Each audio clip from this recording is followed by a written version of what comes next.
BTOG stock analysis and price predictions for Wednesday.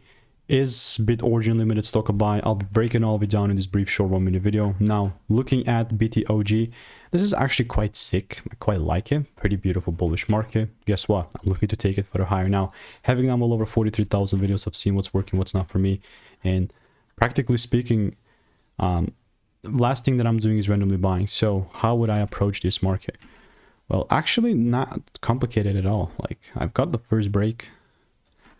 If the second break happens above 75 cents, I'm good to go.